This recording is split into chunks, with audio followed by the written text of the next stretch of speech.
Good morning, it's April 23rd, Thursday, and today you're going to continue working on your body paragraphs.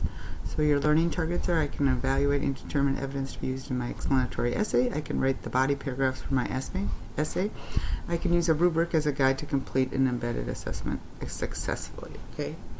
So your schedule, like today's update for your attendance, and then your explanatory essay, your draft outline, which is on Schoology. Remember, it's in the folder from Tuesday because it's the same exact document.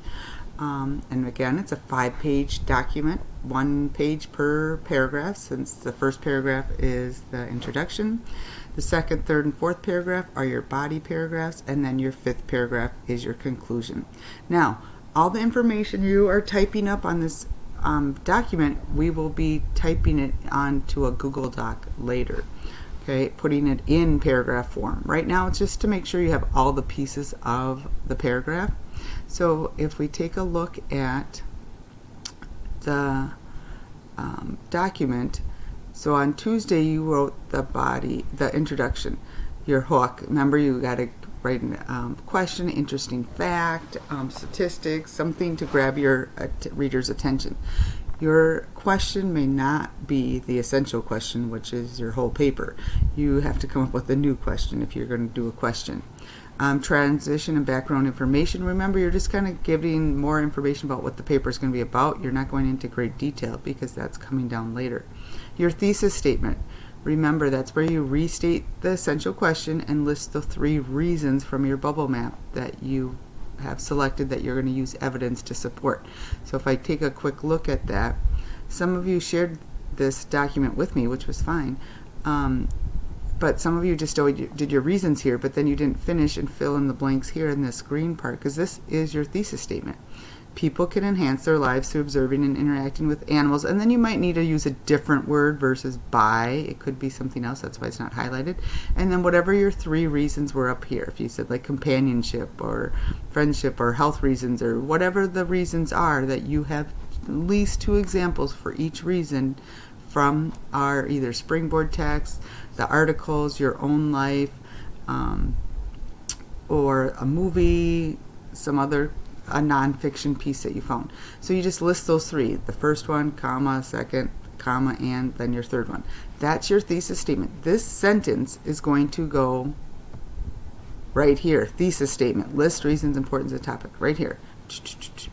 Okay? So this is where it goes. Then you're going to come down here, which you should have been working on yesterday and today, saying this page is exactly the same, but it just says paragraph 2. The next one will say paragraph 3, paragraph 4. So it's the same format, but now you go back to your thesis statement, take your first reason, and stick the reason right here. Okay?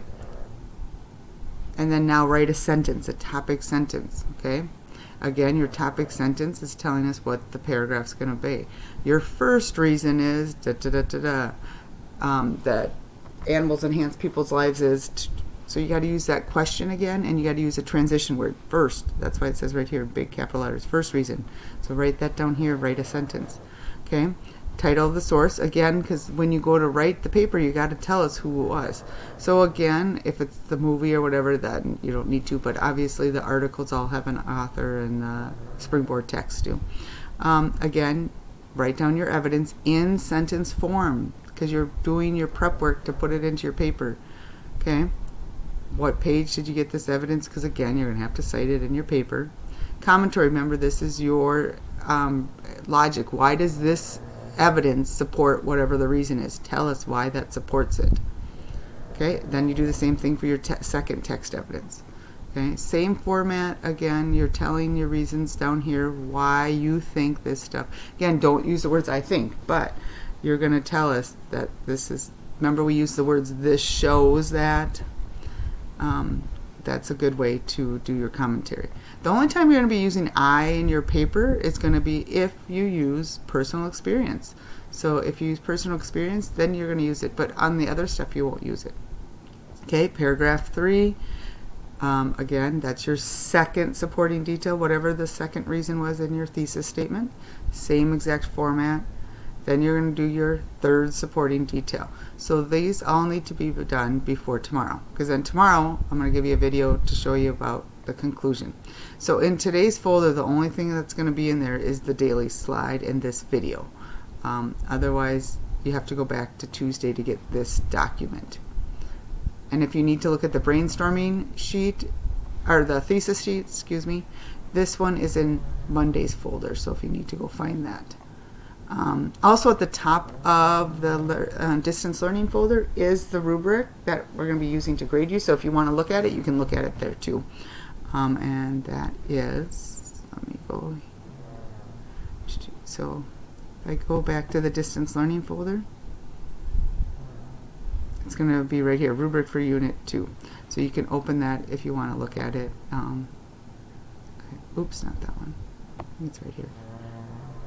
If it's not going to spin, I have it right here. So here's the rubric. It's 2 pages front and back of how you'll be graded when we do the final paper. So if you need to want to look at this to see what you criteria you want, you can do that. I'm going to go over it later in a different day, but I want just to have it available for you. All right, email me with any questions.